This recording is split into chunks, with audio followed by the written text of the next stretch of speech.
Sabar bentar. Assalamualaikum warahmatullahi wabarakatuh.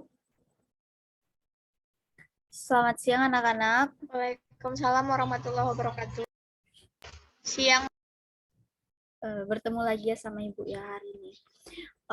Gimana kabarnya hari ini? Sehat semua kan?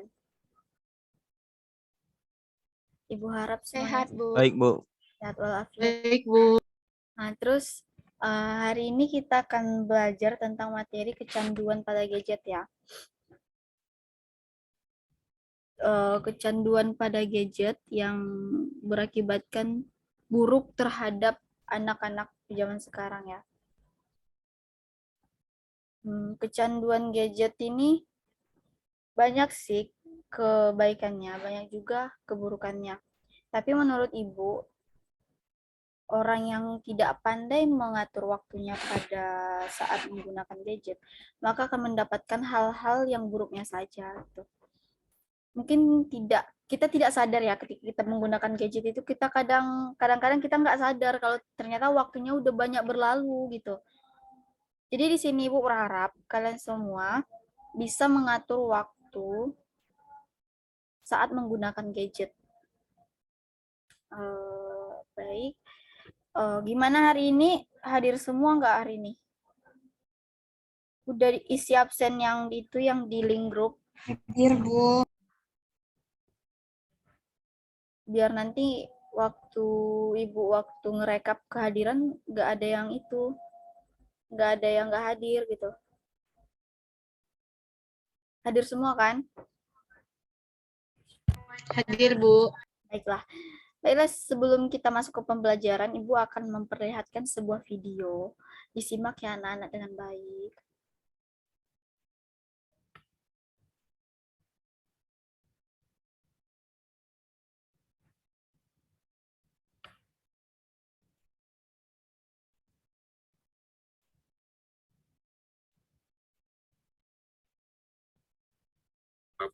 Budi nih biasanya bangun jam 4:30 pagi, dibangunin sama alarm di smartphone-nya. Pas baru melek, tangan dia tiba-tiba ngeraba ke sisi kasur buat cari smartphone-nya. Ketemu.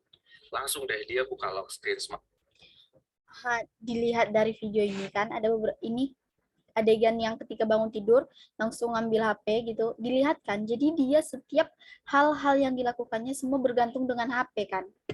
Nah, sementara kita punya jam, ada jam di dinding, tapi dia lebih enak lihat jam yang ada di HP. Siapa yang kayak gitu?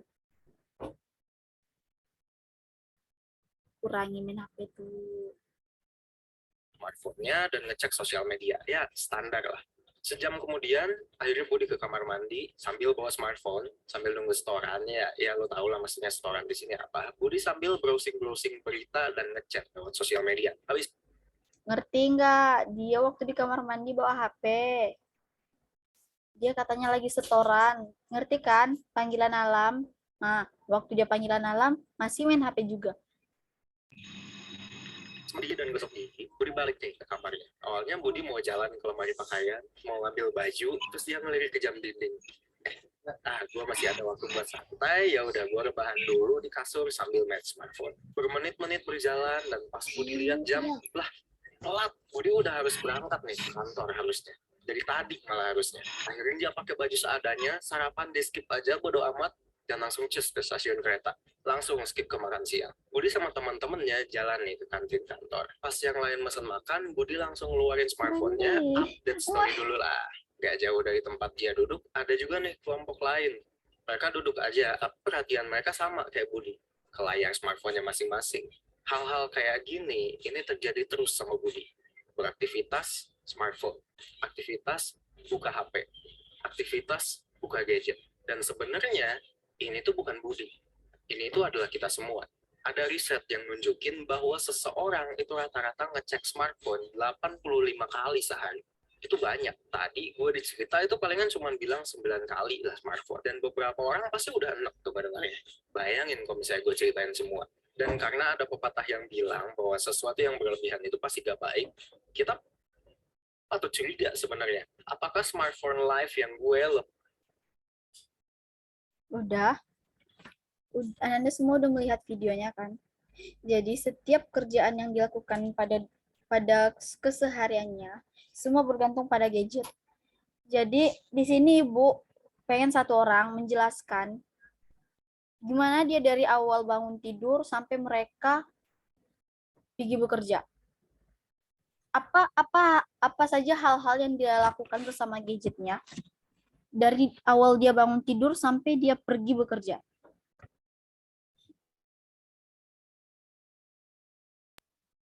Pengalaman kita, Bu. Atau pengalaman Budi, Bu. Silakan satu-satu dulu. Siapa pertama, Desi Tria atau Cimoy? Enggak, Bu. Ini pengalaman kita. Benar sekali ya. Jadi kan di sini pertemuan kemarin juga Ibu udah bilang penggunaan gadget itu cukup ya, cukup 2 jam sampai 3 jam lah yang paling lama kan. Tapi tadi di video dia mengatakan bahwa ketika kita sudah mengetahui bagaimana sebuah gadget itu, maka kita akan membuka gadget itu sebanyak 85 kali sehari.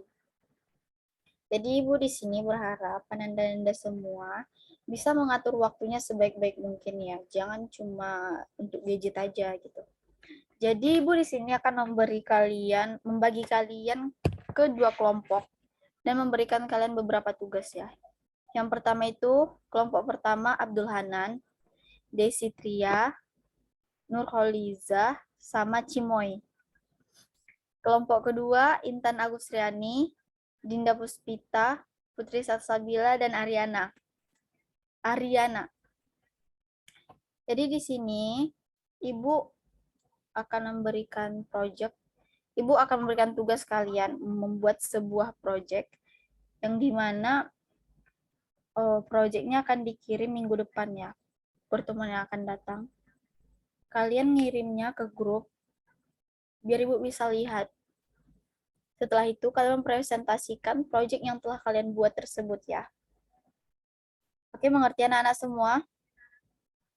Itu materinya udah Ibu kirim di grup ya. Ngerti, Bu. Baik, sekian hari ini. Kalian harus pandai-pandai mengatur waktunya ya, nak. Baik, sekian dari Ibu. Assalamualaikum warahmatullahi wabarakatuh. Waalaikumsalam warahmatullahi wabarakatuh. Waalaikumsalam, Bu.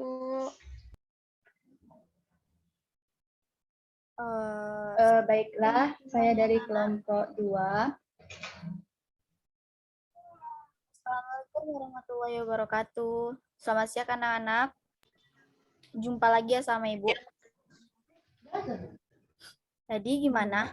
Project minggu kemarin kan udah udah Ibu suruh, dan projectnya juga udah dikirim ke grup ya. Jadi di sini Ibu mau kelompok 1 mempresentasikan hasil project yang udah dibuat kemarin.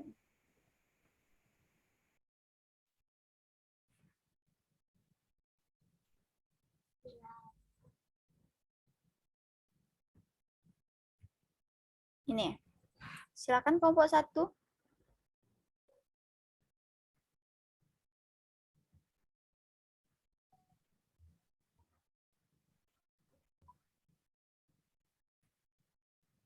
Kelompok 1.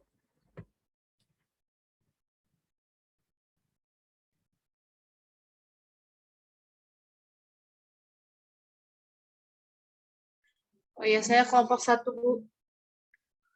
Silahkan Lani. Ya, saya izin mempresentasikan poster kami mengenai dampak kecanduan media sosial. Nah, kehadiran media sosial membawa sejumlah hal yang positif, tetapi juga dibarengi dengan dampak negatif, khususnya bagi kesehatan mental kita. Yang pertama ada merasa iri. Unggahan tentang liburan, naik jabatan, dapat pekerjaan, menikah, punya anak, belanja, atau hal-hal yang bersifat pamer lainnya menanamkan rasa iri dan insecure pada orang yang melihatnya.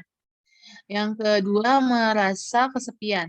Semakin tinggi tingkat penggunaan media sosial, semakin tinggi pula perasaan sendiri dan kesepian karena kita terlalu fokus dengan smartphone kita sehingga kita melupakan hal-hal sekitar kita, sehingga ada kalanya kita merasa kesepian karena merasa kehilangan orang-orang terdekat kita.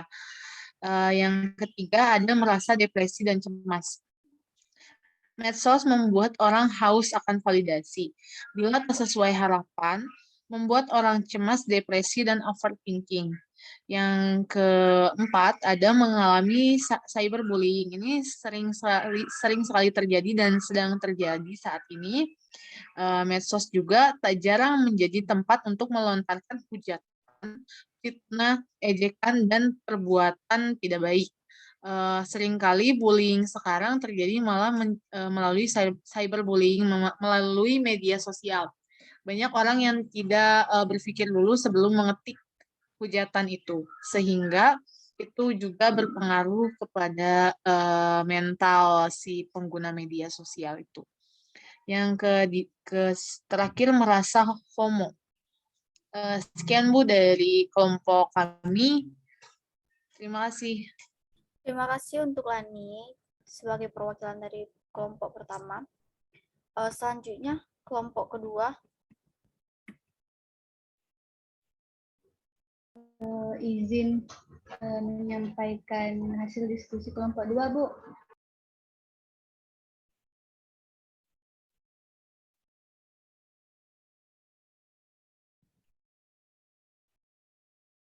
Silakan Liza. Baiklah, saya dari kelompok 2 akan menjelaskan 5 cara menjauhkan anak dari kecanduan smartphone. Ruang bermain yang semakin terbatas membuat anak tak punya pilihan lain selain mengakses berbagai aplikasi di ponsel pintar atau smartphone. Tak sedikit pula orang tua yang lalai hingga membuat anaknya menjadi kecanduan bermain dengan ponsel. Yaitu ada 5 cara yang telah kami rangkum dalam poster ini. Yang pertama, ajak anak beraktivitas keluar rumah seperti main di taman. Batasi penggunaan dengan penerapan aturan waktu menggunakan smartphone. Bicarakan dengan anak efek berbahaya menggunakan smartphone dalam waktu lama untuk kesehatan. Beri contoh yang baik dengan tak menggunakan ponsel sepanjang hari di depan anak. Yang kelima, yang terakhir, bangun kedekatan dengan anak seperti bermain, membaca buku bersama. Sekian, Bu.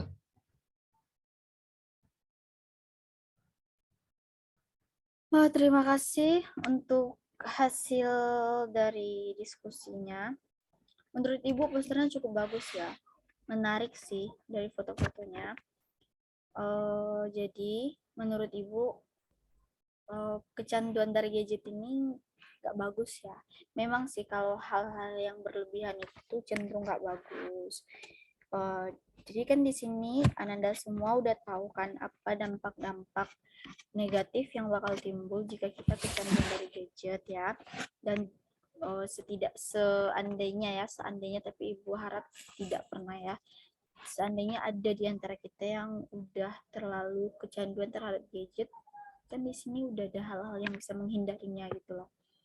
Udah bisa, kita kan sebagai mahasiswa udah bisa mengatasi gimana caranya agar kita terhindar dari hal-hal yang tidak baik untuk diri kita. Baik, sekian pertemuan kita hari ini. Semoga ilmunya bermanfaat. Ibu sudahi. Assalamualaikum warahmatullahi wabarakatuh.